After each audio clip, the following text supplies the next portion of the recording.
Hey there, in this short video I want to show you how to use the language bar, where you can find the language bar, what it's for, and even how to customize it.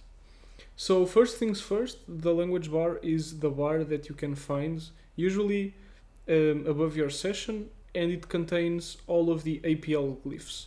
So on the Windows IDE it's going to be this thing over here, and if you're using Resize it's going to be this thing right here.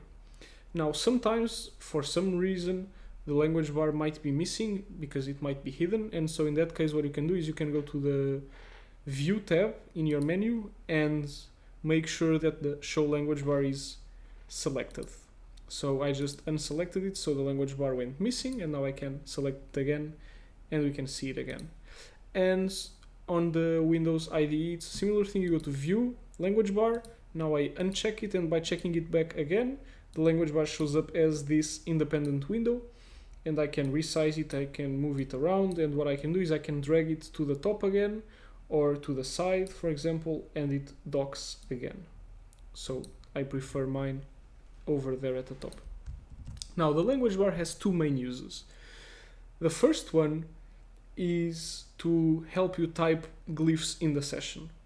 So if you want to type a glyph and you don't know its shortcut, or you can't remember its shortcut, what you can do is you can go to the language bar and just click the glyph, and you can see that it shows up in here. So I'm going to go ahead and click it again. See? So this is how you can use the language bar to type APL glyphs. But the language bar can also be used as a quick reference for these very same glyphs. So for example, the lamp that I just typed with the language bar, if I put my cursor on top of it, it shows a tooltip that tells me the name, it shows me the name of the glyph, and it shows me the keyboard shortcut that I can use to type that glyph. And this works in both IDEs. And then it tells me a little bit of what the glyph does, and in this case it says it's the glyph for a comment. And then it shows a couple of usage examples. And if you're using the Windows IDE, it even has a link to the documentation. And so as another example, let's take a look at a function that we all know and love, let's say multiplication. So you have here the dyadic function is called times, and it has a couple of examples, and it shows you how it works, and it even shows how to use it with the reduce operator in here. So that's very, very helpful. Now, on both Resize and the Windows IDE, you can obviously change the font size of the language bar. So let me start with Resize. So if you're using Resize, what you can do is you can go to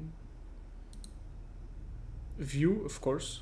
So you go to the View tab, and you have three options right here that let you increase the font size, decrease the font size, and reset it to its default value, which is fairly small for this video.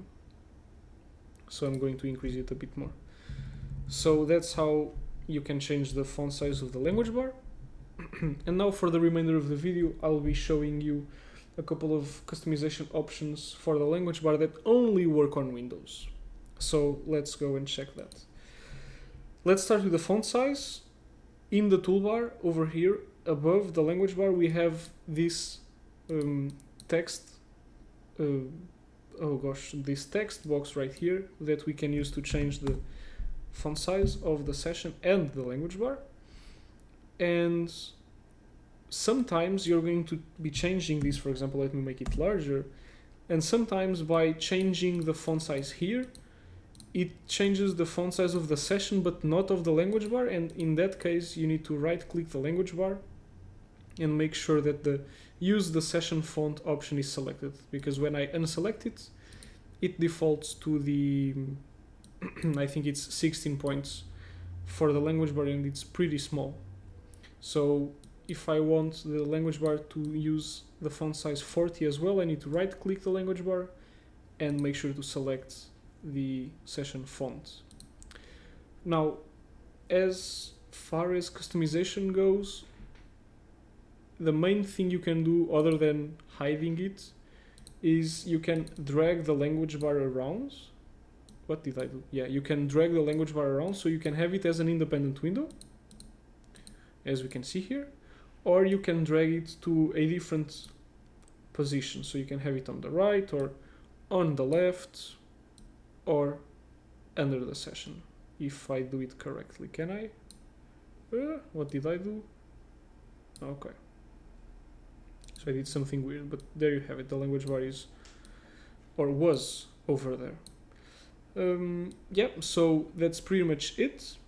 In this video, we just took a look at how to find the language bar, how to hide it and show it again, how to change its font size, and we've also taken a look at how to use it, how to use it as a quick reference, and how you can use it to type APL glyphs in the session. So I'll see you around. Bye.